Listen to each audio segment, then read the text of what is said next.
अध्यक्ष महोदय, मी आपल्याला सांगू इच्छेन की आपल्या राज्यामध्ये बौद्ध समाजाची लोकसंख्या मोठ्या प्रमाणात आहे. आपण संविधानाची शपथ या ठिकाणी घेतो आणि देशाच्या लोकसंख्येच्या तुलनेत महाराष्ट्र हा 1 नंबरवर आहे.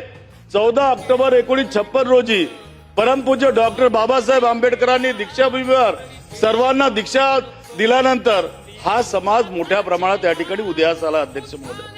आणि त्या बौद्धांचं तीर्थस्थान, श्रद्धेचं स्थान, पवित्र स्थान बोधगया याच्या संबंधी आंदोलनं आज त्या ठिकाणी चाललेली आहेत. मी मागे सन्माननीय मुख्यमंत्र्यांना भेटलो, त्यांना निवेदन दिलं, त्यांना सांगितलं की बोधगया हे तीर्थस्थळ जे आहे सध्या बिहारच्या 1949च्या कायद्यानुसार चालत आहे.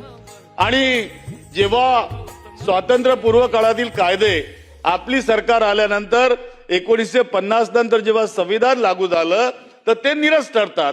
त्यामुळे केंद्र सरकारला आम्हा सर्व बौद्धांची भावना म्हणून आपण केंद्राकडे शिफारस करा की ते बौद्ध तीर्थस्थान बौद्धांसाठी खुलं करा. आज बौद्धांच्या ताब्यात नाही, ते हिंदूंच्या ताब्यात आहे, तर ते बौद्धांना कसं मिळेल या संबंधी विनंती मी माननीय मुख्यमंत्री महोदयांना केला होता.